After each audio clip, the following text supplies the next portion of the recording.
Award-winning duo, of course, Direk Mikhail Red, and award-winning and Philippine multimedia princess, Nadine Lustre, sa unang proyekto ng Viva Films at Evolve Studios, together para sa Nokturno. And as always, a huge thank you to our friends from the press for being here, for making the journey, and for your unending support. And of course, we look forward to seeing your posts online. So please don't forget to use our official hashtag, hashtag Nokturno and hashtag Nokturno StoryCon.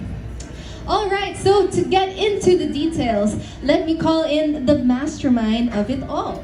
He is best known for his films Birdshot, Eerie, and Dead Kids. He also directed the movies Recorder, Neo Manila, Block Z, Arisaka, and the original series Half Worlds on HBO Asia. He was awarded the Best New Director Award at the Vancouver International Film Festival, Best Director at the 2022 Metro Manila Film Festival, and the recent 39th Luna Awards for the blockbuster film Deleter. Let us all welcome the critically acclaimed and award-winning director, Direk Mikhail Red. Hello, Direk. Magandang gabi.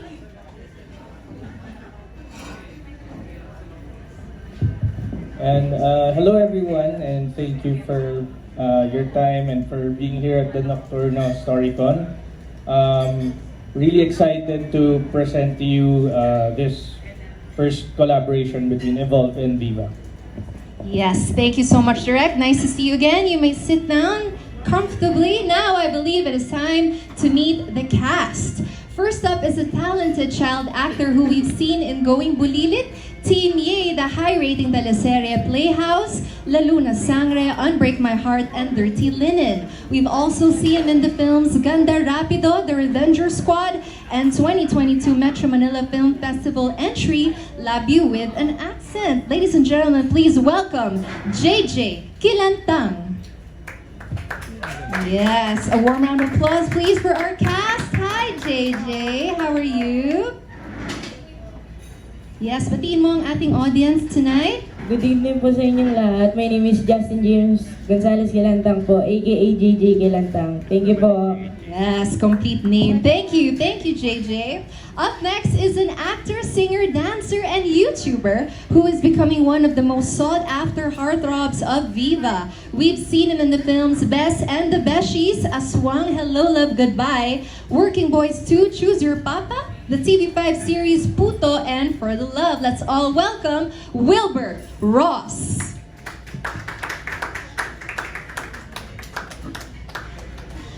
Hello, Papa Wilbert. Papa. Yes, you are over here, sir.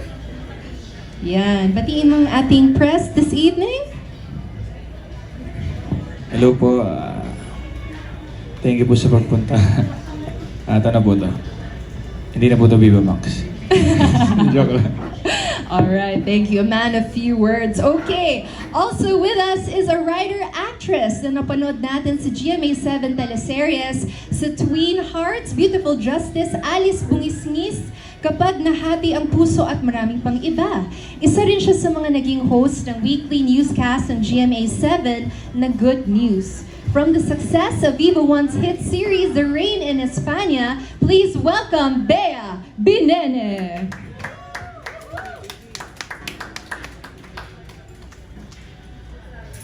Hello, Bea. Magandang gabi sa'yo. Yan, sa tabi ka ni Direk Mick. Hello, good evening po sa inyong lahat. Happy Wednesday po. Maraming salamat po sa oras nyo ngayong gabi. And ayun, enjoy the rest of the night. And thank you po in advance sa suporta nyo sa Nokturno. Yes, thank you, Bea.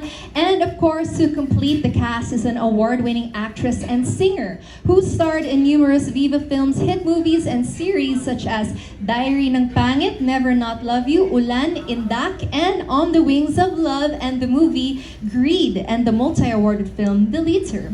Because of her versatility, she garnered several awards such as the Young Critics Circle Best Performer Award, multiple Best Actress Awards from the 2022 Metro Manila Film Festival, Gawad Urian, and FAMAS Awards. Ladies and gentlemen, put your hands together for the Philippines Multimedia Princess, Princess, Nadine Lustre.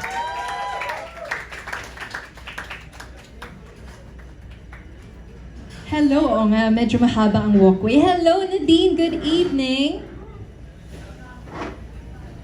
Hi everyone, good evening po. Maraming salamat po for being here. Okay, so before we start our story conference, may we ask the cast and director to please stand for our photo opportunity. Okay. Okay, so towards the center po muna tayo. Thank you very much. Now let's move over to the left. Please focus your gaze towards the left. And finally, to the right for our cameras over here. Okay, maraming salamat po. You may now sit down. And for that, I would like to invite Direk Mikhail Red to present the storyline of Nokturno.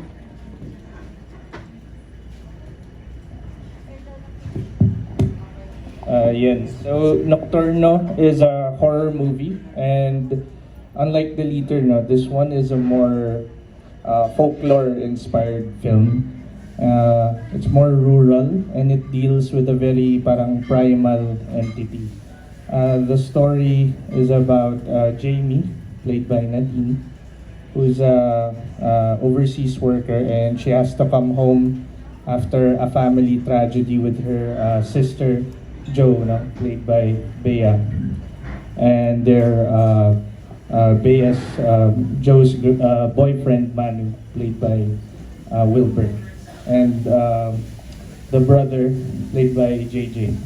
So their family is struck by a very ancient, primal, dangerous curse, and as Jamie comes home, she needs to investigate these parang mysterious occurrences, and through her journey, she will discover a haunted past, and she has to uncover the secret in order to elude this curse. So this is a more, I'd say, a very existential, scarier, more primal horror, and it deals with the Filipino family and our parang inescapable past. So without spoiling much, yun yung parang general premise of this new movie from Evolve and Viva. Okay. Maraming salamat. First of all, congratulations Nadine on your recent win. How does it feel that you'll be doing another project with Direk Mikhail? Of course, very excited. Magsisimula na kami tomorrow actually, and yun, sobrang excited lang kasi ito po talaga yung klase ng projects na gusto kong gawin ever since. So, excited ako kung ano yung mangyayari sa shoot namin and kung paano mag-unfold yung Nokturno as we're shooting.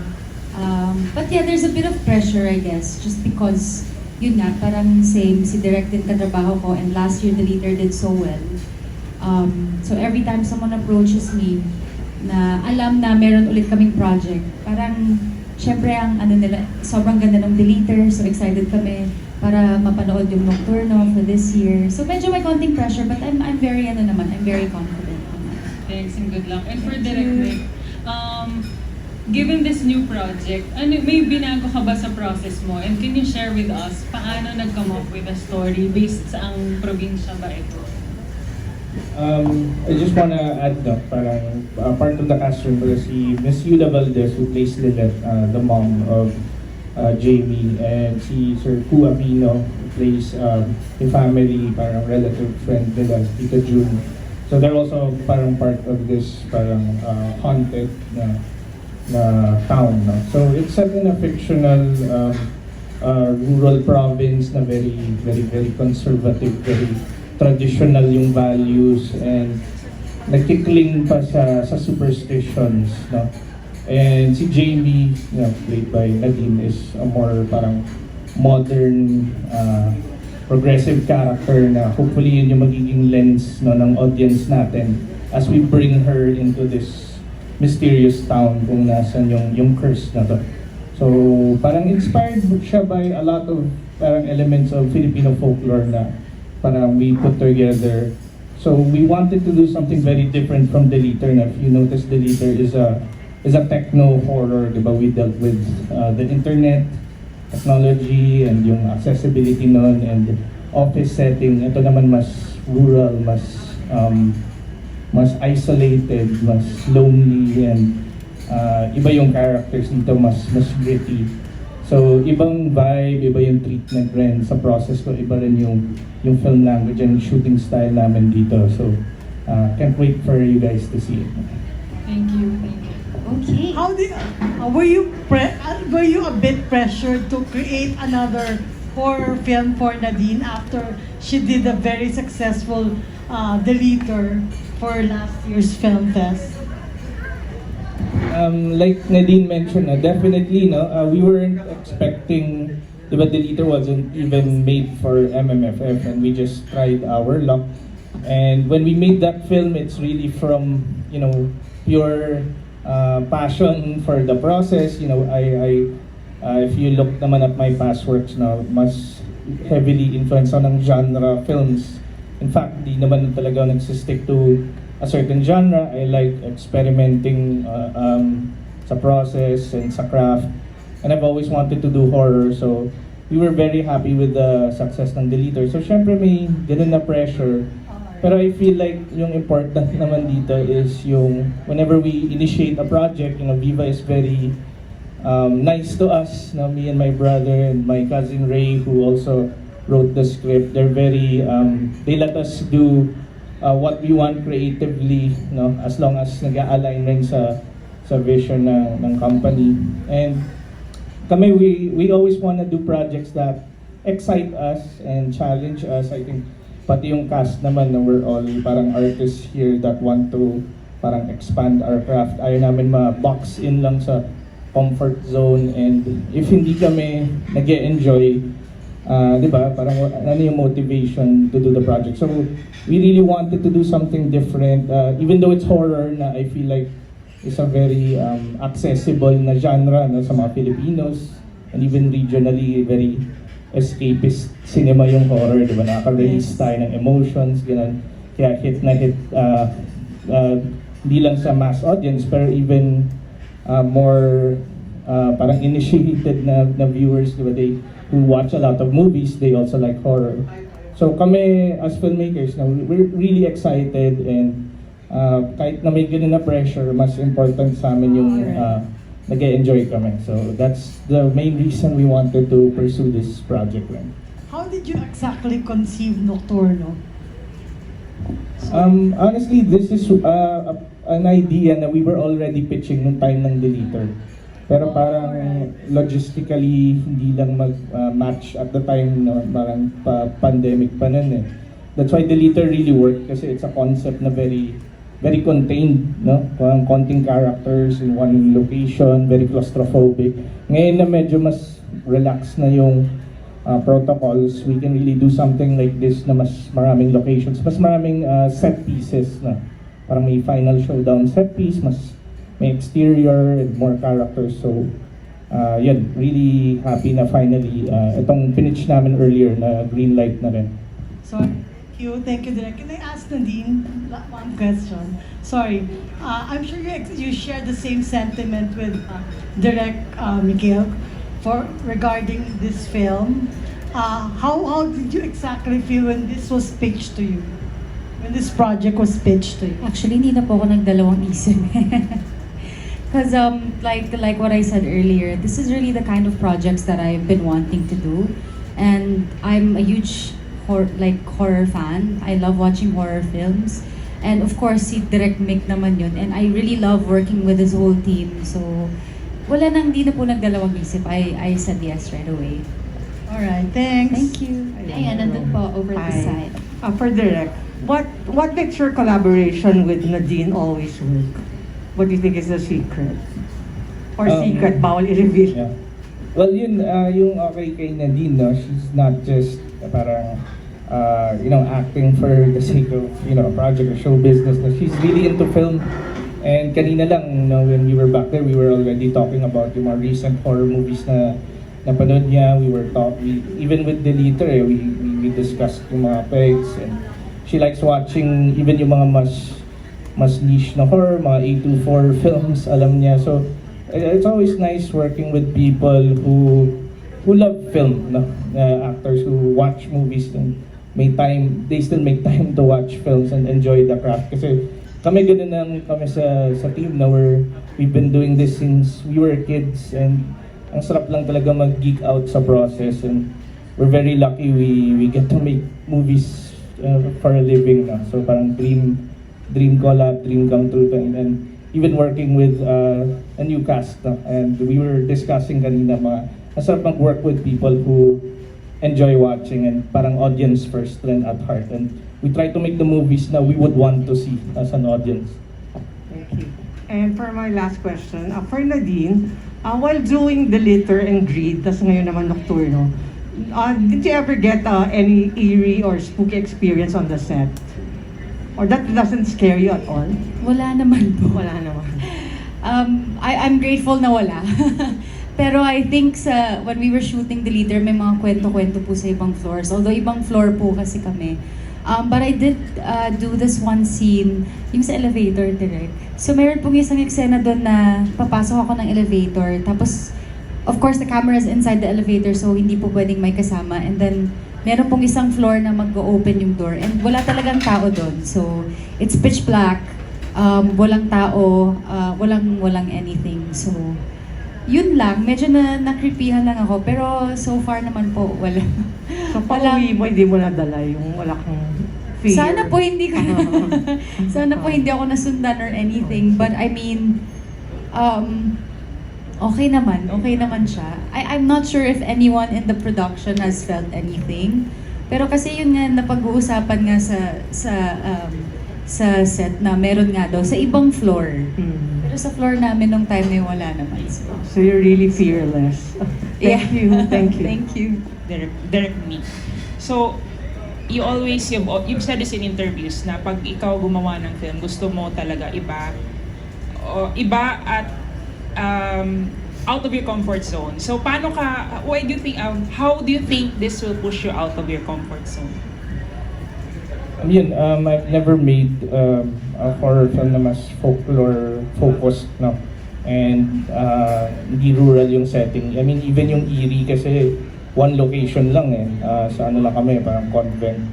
And then Deleter very contained. Siguro birdshot na yung parang medyo rural, no? Pero hindi horror yun, mas mystery thriller. So this is different, and iba rin yung shooting style dito. Parang without spoiling yung treatment, parang iba rin siya. And I always make sure na every project may iba kaming ginagawa kasi parang dun rin kami nag-enjoy as artists, no? So yun, for me it's a different process, and it's also a different collaboration kasi Evolve and Viva, and I'm working with my cousin again, si Ray, Gawad Urian winner and screenwriter for this, so it's a good collab with her. And yeah, parang I like playing around with genres. In fact, even the movie before this, gumawa kami ng esports drama na mas wholesome, yung Friendly Fire na we're still in post. So hindi talaga kami nagsistay in one genre kasi ang saya saya mag-change, and we don't wanna parang just use what works lagi. No? Kasi lalo na if you have the opportunity with the trust of a studio who can finance what films you wanna pursue, syempre we don't wanna waste that chance, and we wanna try different things. And parang, film is very subjective, no? Like, good film, bad film, di ba? Ang binary nun depende sa viewer. Pero what we try to strive for is always make it a interesting film. I think yun yung mas important, no, na may intrigue and may fresh element siya, whether it's the combination ng cast or it's a new genre na hindi na-tackle locally. I think that's what makes it work, yung parang novelty nun that intrigues viewers na if you want to be part of the conversation, then you go out and see that film, no, and form your own opinion. So ako ganun lagi, like we go for the interesting material. Okay. So my next question is for the cast. Kasi rural setting, then folklore-based horror. So I wonder, gusto kong malaman kung ano yung beliefs niyo doon, personal beliefs niyo doon. I know some of you have parang live in the province. Nadine also, you're somewhat based, diba, in Siargao. So I wonder if na-expose ba kayo sa ganitong mga superstitious beliefs, and ano yung mga tingin nyo, do you think they exist or ever? Sige, let's start with Wilbert. Oh, yan. Okay. Personally po, medyo exposed po ako sa ganung belief. Kasi galing po ako sa probinsya namin sa Hagonoy, Davao del Sur. And then, ayun po, niniwala po ako dati. Pero ngayon kasi hindi ko alam kung maniwala ako po ba. Pero dati yun yung parang, ang tawag sa amin, kikik. Kikik tawag doon sa parang, may parang malaking bird daw. So pag may narinig mo na parang, kikik, gano'n. So parang, habang lumalakas yung boses, ibig sabihin lumalayo. Habang humihina, malapit. So pag gano'n, yung tatay ko lumalabas sa bahay, tapos may itak. Tapos sumisigaw-sigaw siya na parang, ano, gano'n. Pero hindi ko naman ginawa yun. So ayun po. Okay. Ako naman po, may mga naririnig akong mga kwento from people, from my relatives from the province. Minsan yung lola ko po nagkukwento. Yung usual ng mga engkanto, ganon. May mga friends din ako na taga dito sa Manila na yung parang naliligaw daw sila, tapos nagbabaliktad ng damit, makakabalik ng bahay, yung mga ganon. Pero personally po kasi wala pa akong na-experience. But I kind of believe kasi na meron talaga. Kasi parang sa laki ng mundo, feeling ko naman hindi lang. Much like aliens, ang laki-laki ng mundo. So I don't think na tayo lang yung nandito. And I also believe in spirits, kasi it's also energy just the same. So yun po. Pero hindi pa po ako nakaka-experience. Okay, Bea. Thank you. Ako po, si mama rin kasi medyo laking province din. And siguro kapag Pilipino, medyo may ganun talagang, may mga beliefs din talaga na hindi maiwasan. Kasi yun yung paglaki natin, yun yung mga tinuro sa atin. Ako, medyo naniniwala po ako, para sa akin hindi naman masama. At saka simple things like yung nagtatabi-tabi po, yung mga ganun kapag may taping, let's say, sa mga bundok, ganyan, gubat, yung kapag uuwi na tayo, ma, tara na, tayong dalawa lang dito sa sasakyan, wala tayong ibang kasama, ha? Yung mga ganun, kasi baka hindi sumunod, baka sumunod sa'yo, yung mga ganun. Pero para sa akin, while walang masama na maniwala sa mga ganun, para sa akin, kailangan mas stronger yung faith mo. Yan po. JJ. Ako po, kagaya po ng sinabi ni Ate Bea po na kapag marami daw pong puno, kailangan daw po magsabi ng tabi-tabi po. Tapos po, kapag naliligaw daw po, kailangan po baliktadin yung damit. Tapos kailangan daw po, tuwing pupunta ka po sa mga bundok, kailangan daw po may kasama ka po kasi po baka po may mga iba ka po makita doon. Tapos yun lang po. Thank you po. Ang cute. Okay, thank you. Since you are playing sisters here, di ba? Tas parang 10 years ago, bihira na, or baka imposible na magkasama kayo, and then now, you're together in one movie. So ano na lang yung nilolook forward din nyo, working with each other, and so far, kamusta yung dynamic since nakapag StoryCon and pictorial na kayo? Actually, hindi naman kami directly nagka-work ni Bea before, but we were in Party Pilipinas before, when I was still with the Pop Girls. So nagkikita-kita na din po kami before. So ngayong nagkita ulit kami, parang hindi naman siya total stranger to me. Parang nagkakausap na rin po kami before, and we also have may pinuntahan kaming event together for ACG as well. So hindi na siya total stranger, but I am really excited to be working with a new cast this time around kasi syempre ang saya nung meron kang mga ibang makakatrabaho. Tapos para makita mo kung ano yung mga magiging dynamics nyo. Yun po, I'm really looking forward to working with Bea, but everyone especially. Ako po, like Nadine said, kasi we also promote tax consulting firm, Asian Consulting Group. So we used to really, hi, hello, kumusta, ganun lang, di ba? And even sa Party Pilipinas before, we used to have dance prods together, rehearsals together, ganyan. Pero that was like how many years ago? So I'm just really excited, and now, kumbaga, we belong to a one one home, di ba? One roof na under Viva Artists Agency. And I'm just really excited to start.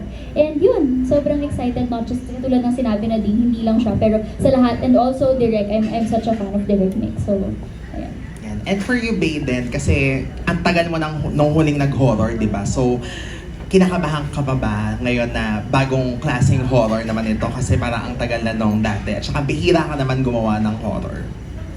Siyempre, kinakabahan po ako kasi it's out of my comfort zone. Kasi kahit naman nakagawa ka na ng isang horror project before, it's never the same. 'Di ba? Unang-una, even yung mga technicalities, yung production team na kasama mo, yung yan sila, direct creative team, the story, iba rin naman siya. Tsaka iba yung parang inspiration ng pagiging horror niya.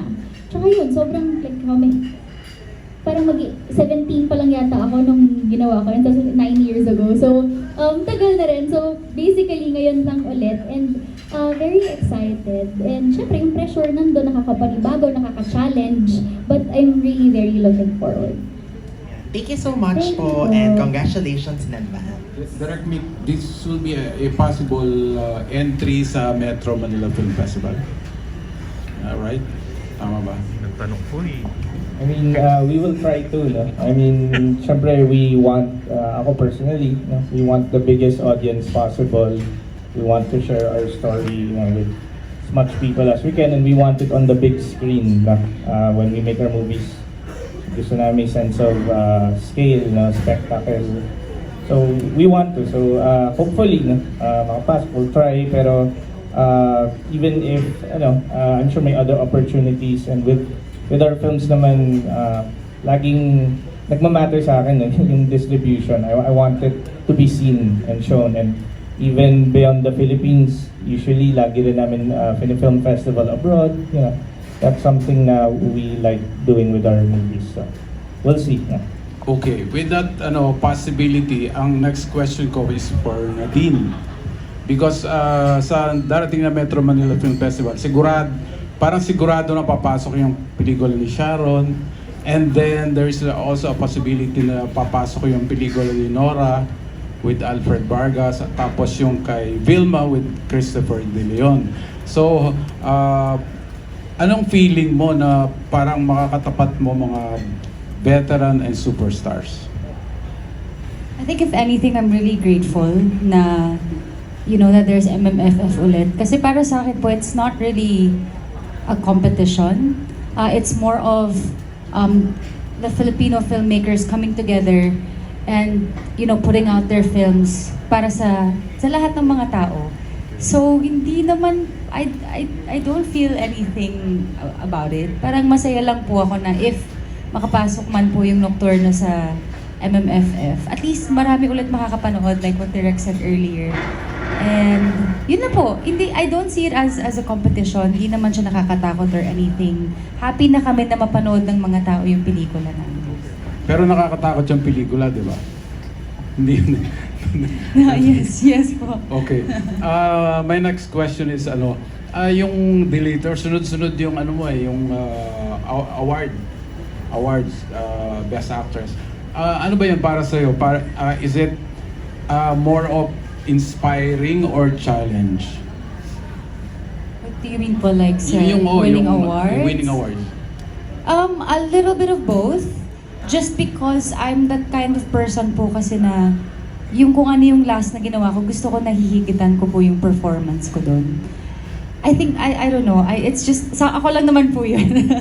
But inspiring in a way na Deleter is my second project after the pandemic. So, masaya lang po ako na parang pinuprove sa akin ng universe na I'm going the right way. So, mas yun po. But I'm really, really excited for Nokturno. Okay, thank you very much. Thank you. Okay. Nagawan ako ng tanong ni yung Tito. Yun din tatanong ko. Kasi nga, we all know, Direk, Nadine, yun nga, yung Deleter talaga was a huge hit, no? And in fact, up to now, the only real Pinoy film na blockbuster was yung Deleter pa, which is December pa pinalabas. Magsi-September na tayo, wala pa talaga kumitang pelikulang local na ipinalabas sa sinihan. Yun muna, reaction nyo muna. How do you feel about it? Na yun pa rin ng blockbuster na nanatili, hindi pa rin na-break yung record ng Deleter up to now na medyo patapos na yung taon. How do you feel, Direk and Nadine?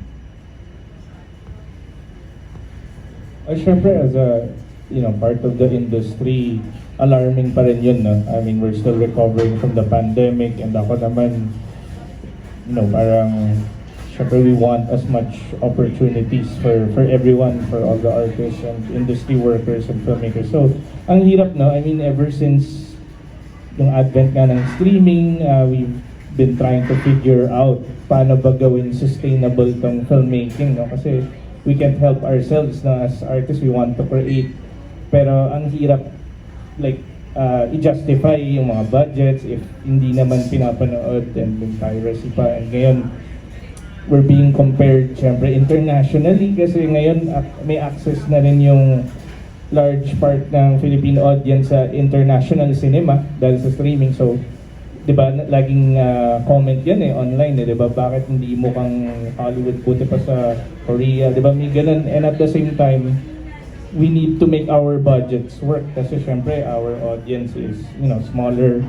So, struggle siya. Now, we're still finding ways. Minsan, we get a good deal with a streamer. Now, we make a movie and sell it to yung mga international streamer, or we try our luck sa cinema and then sa second window na namin sa streamer.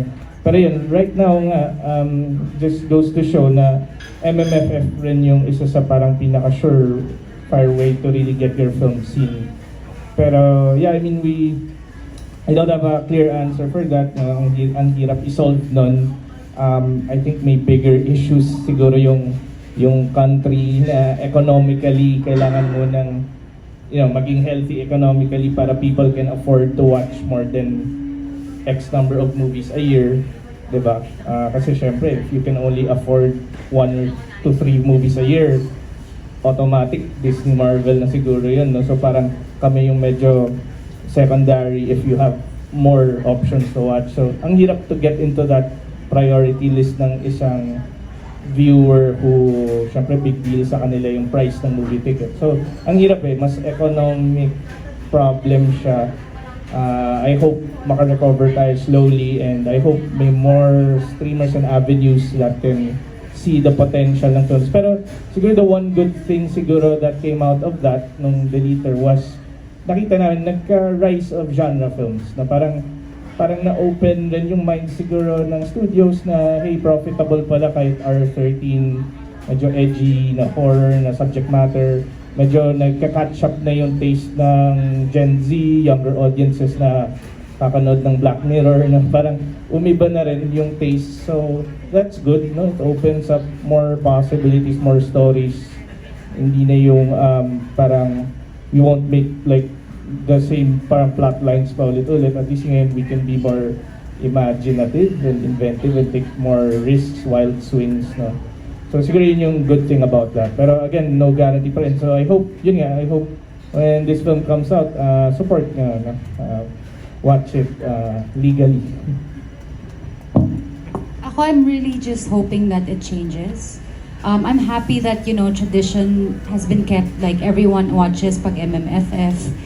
And that's been tradition for a very long time na. But I'm really hoping that, kahit hindi MMFF, sana tangkilikin yung mga pelikulang Pilipino. And just like what Direk said, when you make a movie kasi it's very expensive. And for a lot of filmmakers, parang when people watch it in the cinema, parang yun yung pambawi nila for, for the expense. Pero kasi streaming, iba talagang earning pag streaming eh. So, yun lang po. I'm really hoping that it changes. Okay, another question, Direk. Kasi we know na may napili ng horror film no sa first batch ng MMFF entries. So, are you confident and hopeful na talagang papasok pa kayo at aabot kayo, matatapos kayo? Since sabi nga ni Nadine, tomorrow mag-start na kayo mag-shoot. You'll make it sa deadline? Again, no guarantee. It's tougher, syempre. Congrats sa yung first 4 entries. I think last year may parang thriller rin, no, yung Nanahimik ang Gabi.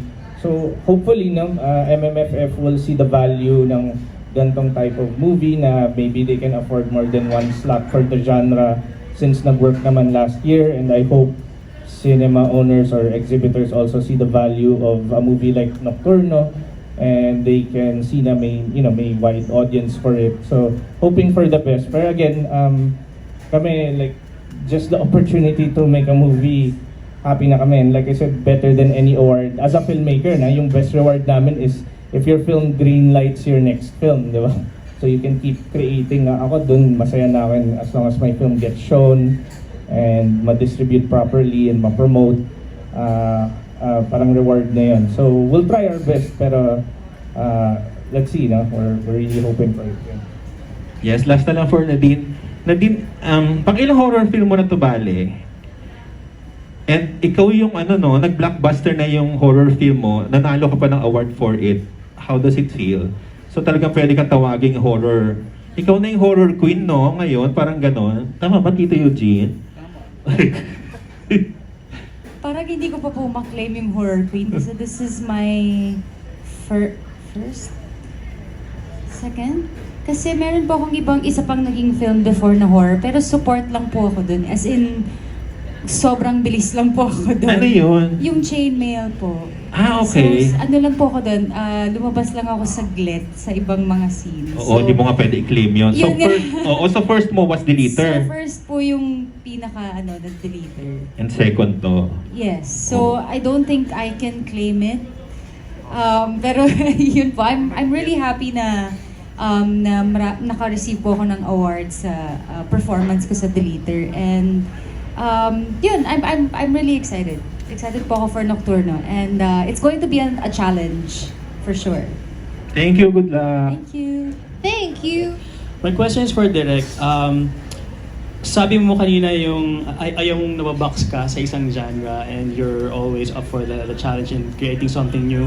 Now, with Nokturno as a storyteller, what's your goal? What do you wish to achieve with this new film? May parang subplot rin kasi sa Nokturno, and it's really about parang the Filipino family. No?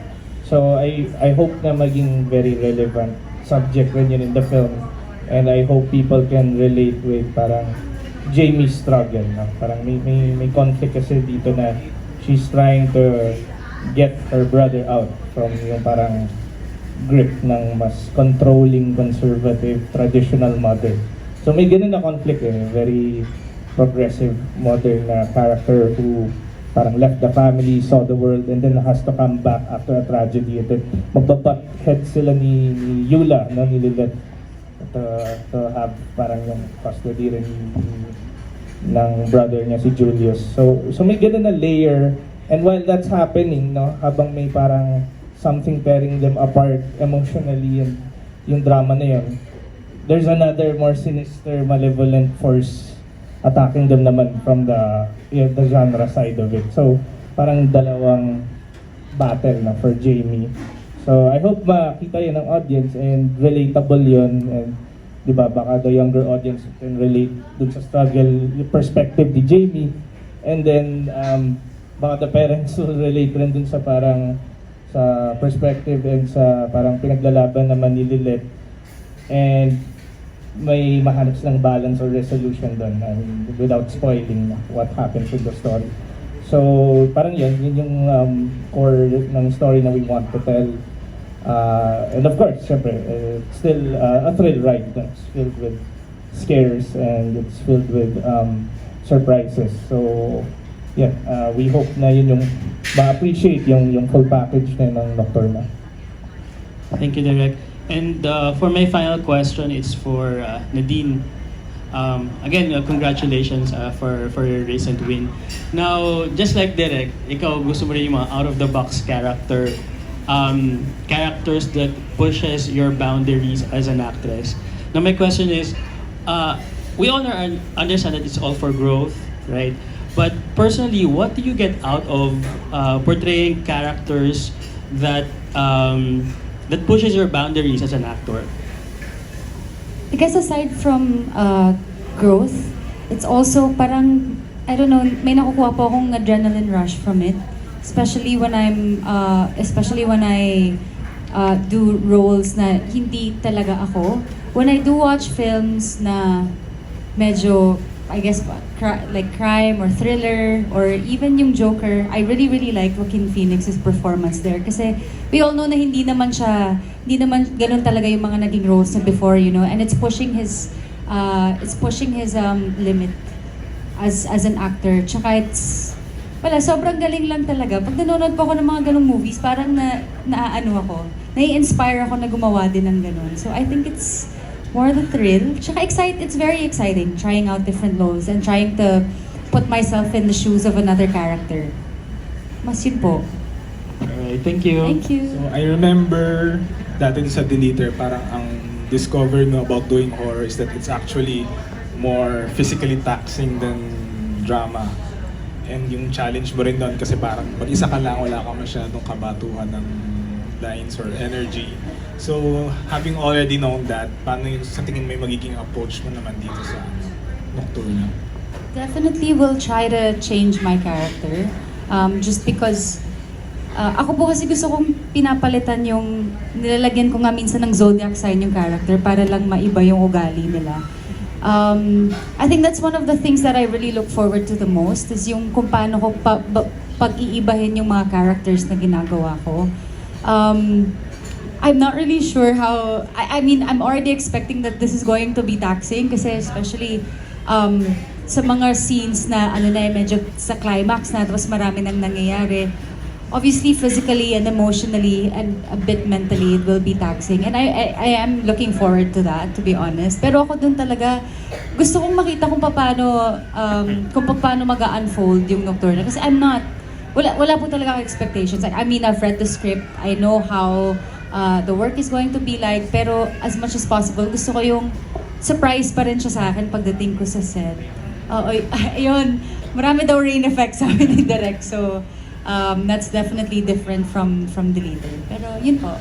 Pero sa tingin mo medyo, I think, mas easier in some way kasi ngayon meron ka ng mga kabatuhan, yes? I guess so.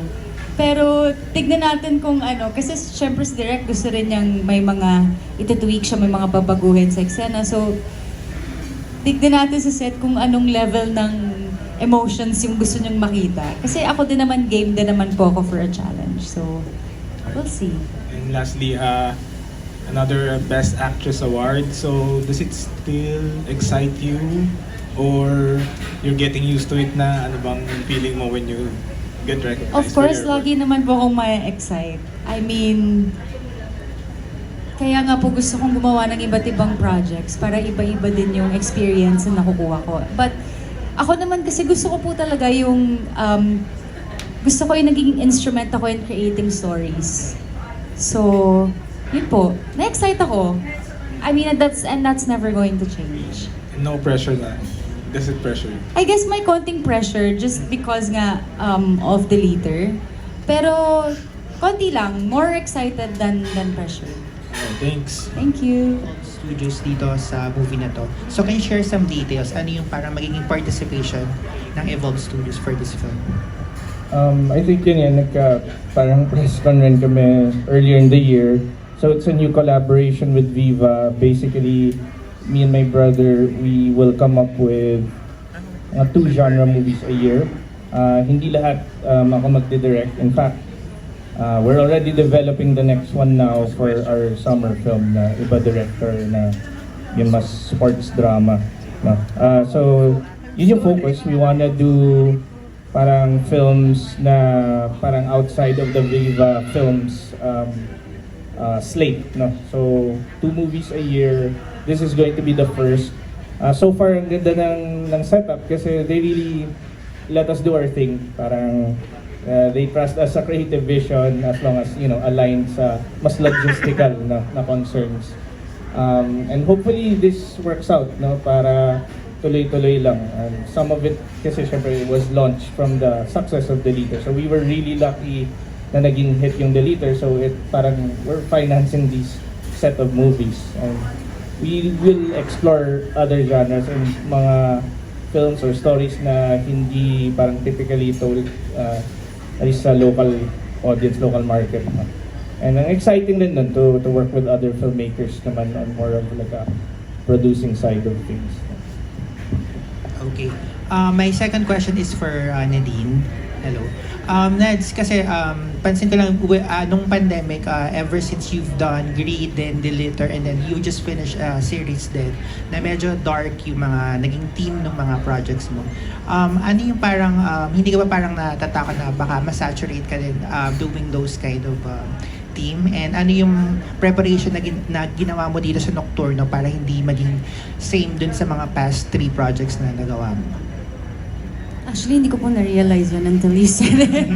But I'm just really happy kasi ito po yung mga genres talaga na personally I really like watching. But definitely, ako naman po, I also don't wanna be boxed. So, hopefully, after Nokturno, may magkaroon naman ng ibang variation sa projects.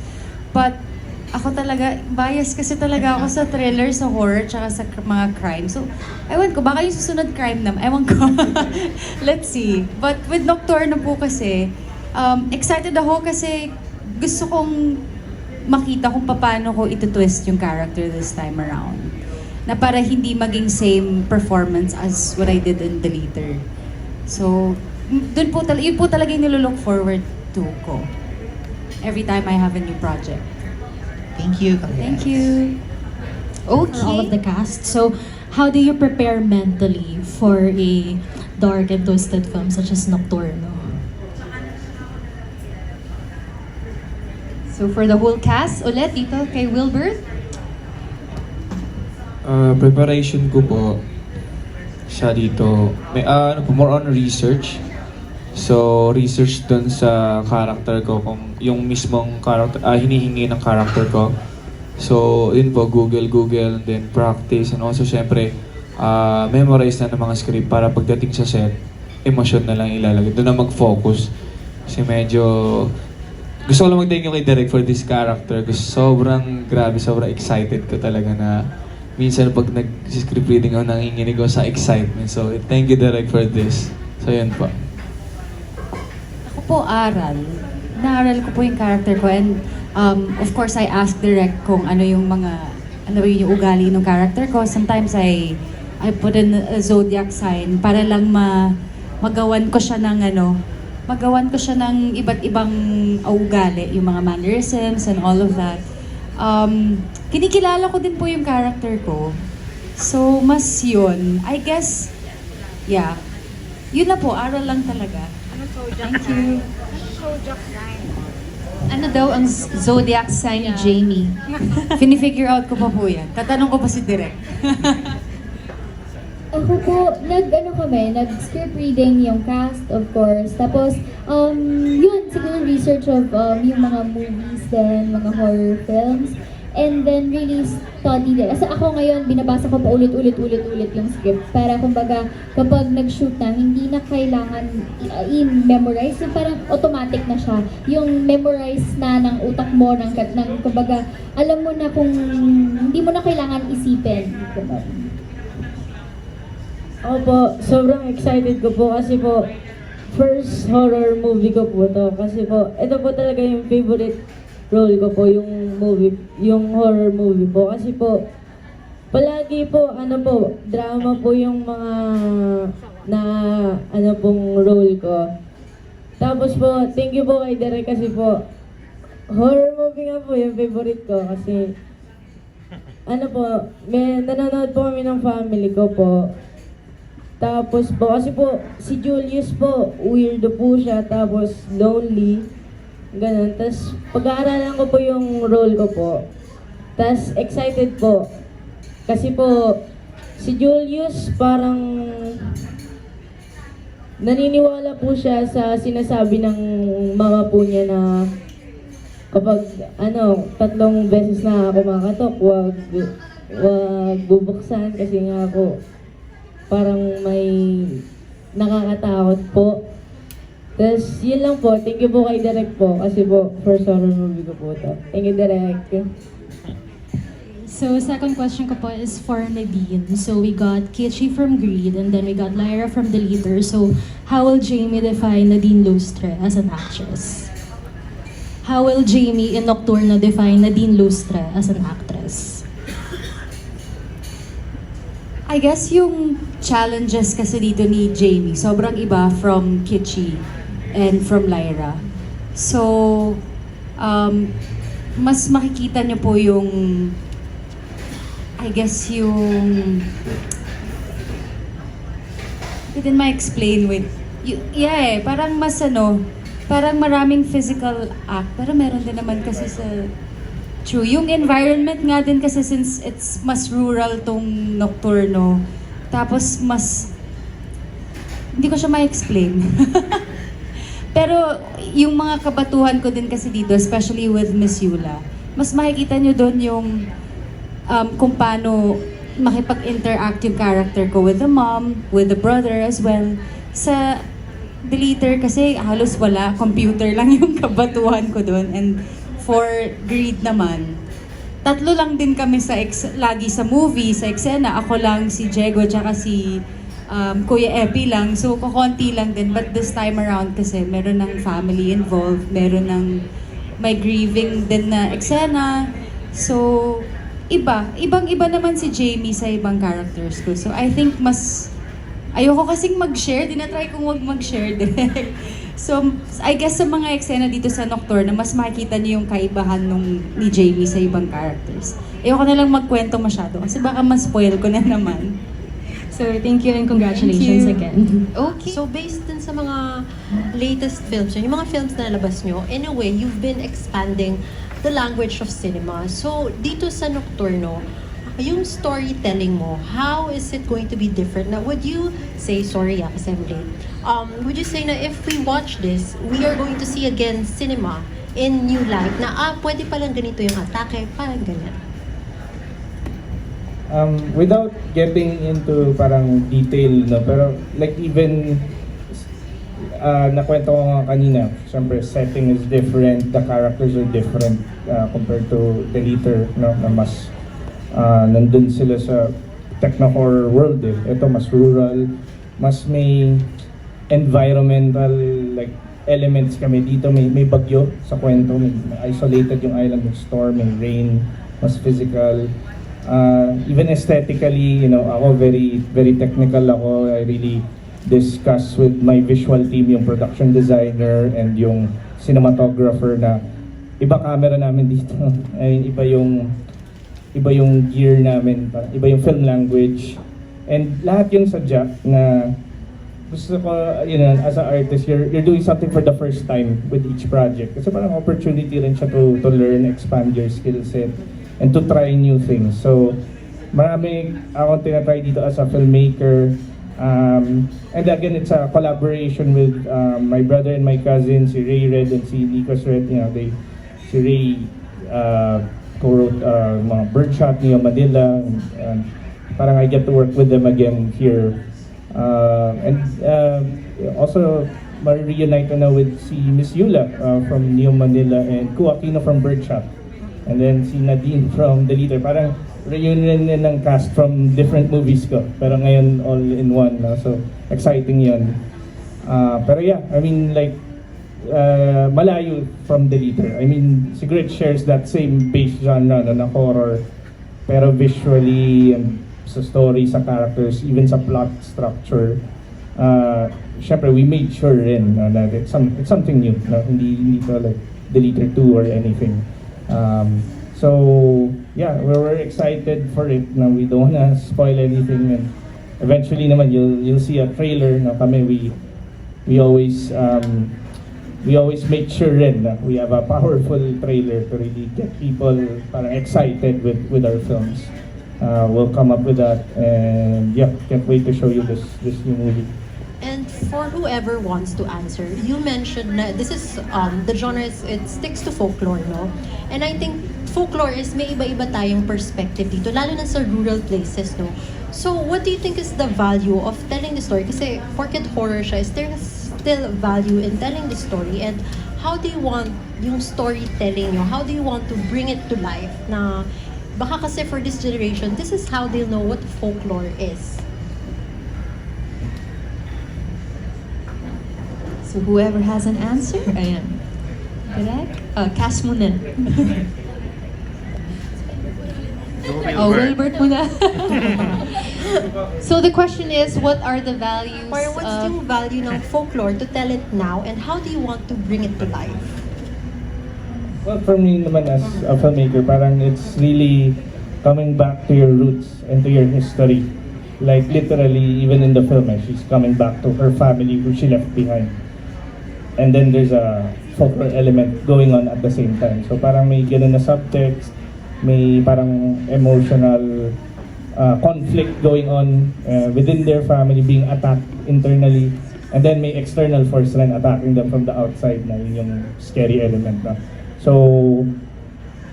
parang magiging vehicle si Jamie for the younger audiences na parang going back to your roots, and parang we're showing your parang inescapable past na, and yung trauma that follows you wherever you go.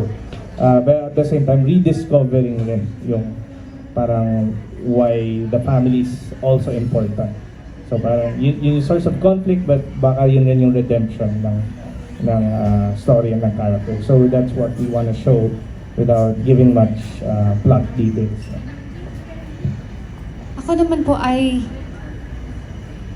really haven't experienced anything with regards to yung mga engkanto, itong mga folklore na to, but I kind of find it comforting na yung mga ganitong kwento parang na-share pa sa bagong generation, just because I do believe that, you know, the new generation has not completely, but in a way have evolved na. So marami nang hindi naniniwala, marami nang very hindi na sila naniniwala sa mga sabi-sabi ng mga relatives from the province, yung mga lolos and lola, and I'm exactly the same. But there's something comforting about knowing all of these things, probably because it's in our culture eh, parang it's very Filipino, you know, yung mga tikbalang, yung kumakatok, yung mga tik-tik, yung mga ganun. It's a Filipino thing. And, you know, it's nice to kind of know about it as well, kasi that's part of you, and we're all Filipinos, and I'm Filipino, so it's nice to know about it. So ako yun lang. Ako po dito sa film, sigurado akong maraming Pilipinong makaka-relate. At the same time, siguro mas mapapakita nitong pelikulang to na bawat storya, bawat superstitious belief, may iba't ibang side. Like may yung mga tao, they're like different takes on the belief. And I think yun, parang siguro tinuturo nito na there's like two sides of the story. And it's how you take it and how you accept it and how you believe it, you know. Sa akin naman yung take ng mismong Nokturno, kasi nga yung kumakatok, parang mas okay talaga na parang ipasa sa mga next generation yung ganon, yung mga sabi-sabi ganyan, yung mga folklore, kasi yung mga new generation ngayon, parang mga galasgaw, mga makukulit. Parang mas okay siya para magbigyan sila ng takot naman for their safety lang din. Alam mo yun, kasi masyadong gusto mag-explore ng mga bata ngayon. So, feel ko okay din siya at the same time kasi ayun nga, Filipino thing siya. So parang na preserve yung pagka-Pilipino natin na hindi siya talaga sobrang mag-modernize yung mga tao. Pamaiin po na sinasabi po ng lolo't lola po. Kasi po, napagdaanan po nila yun eh. Pero po, hindi po kasi ako taga-probinsya po. Pero po yung lolo po taga-probinsya. Kaya po, parang mas sanay po sila para marami pa po kasi akong kailangan alamin tungkol sa mga creatures na po yan. Kaya po, kailangan ko pong doble ingat sa mga kung saan po ako pupunta, ganon. Kailangan po parang may kasama po akong guardian, ganon. Yun po. Every time you like hear or see the word Nokturno, o first time nila man na encounter yung word, ano naiisip mo na pump, you know, in your head?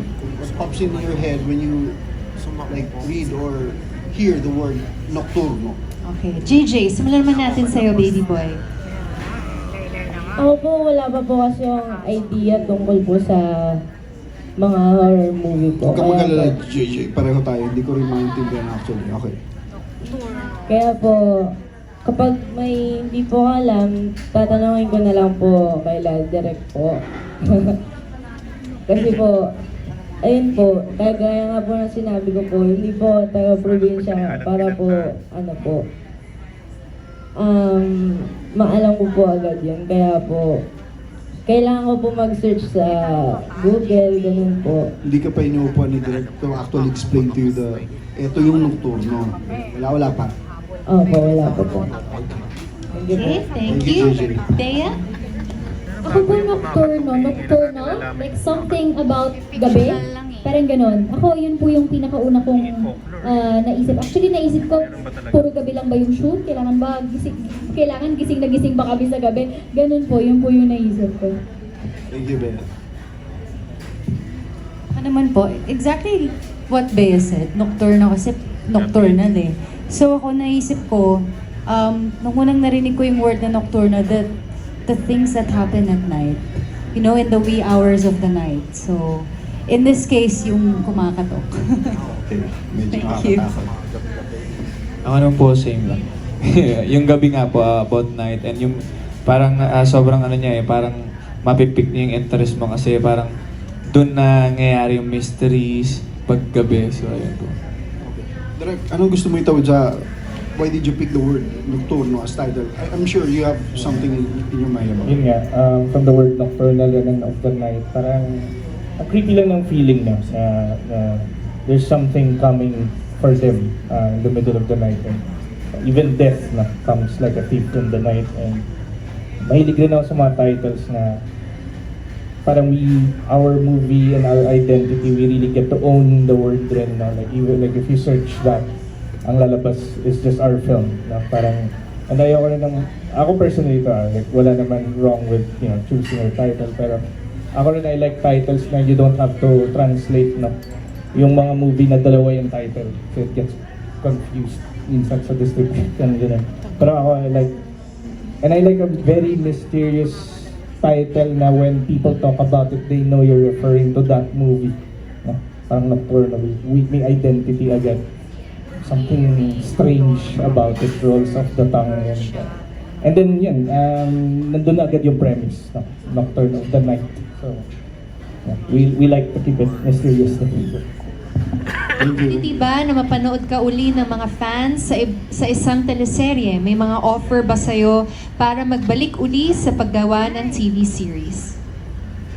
Meron naman pong mga naging offer before, but kailangan ko po kasi mamili. I have to choose the projects that I would do kasi medyo taxing din po pag marami kang ginagawa, and I've experienced it before. Yun po. So, yun lang po. Meron naman pero kailangan mamili. That's a great problem to have. And finally, additional question from Lea Salterio. Saan po isushoot ang pelikula? I think we can throw this to Direk. All over the place.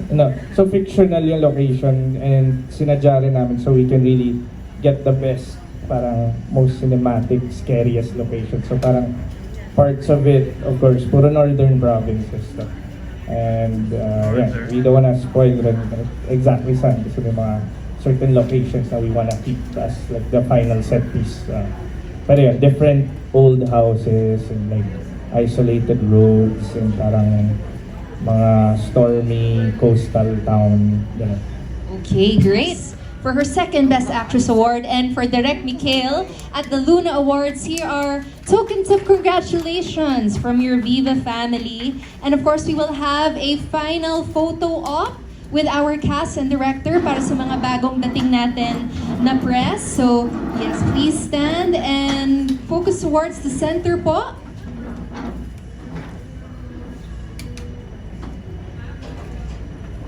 Okay, thank you.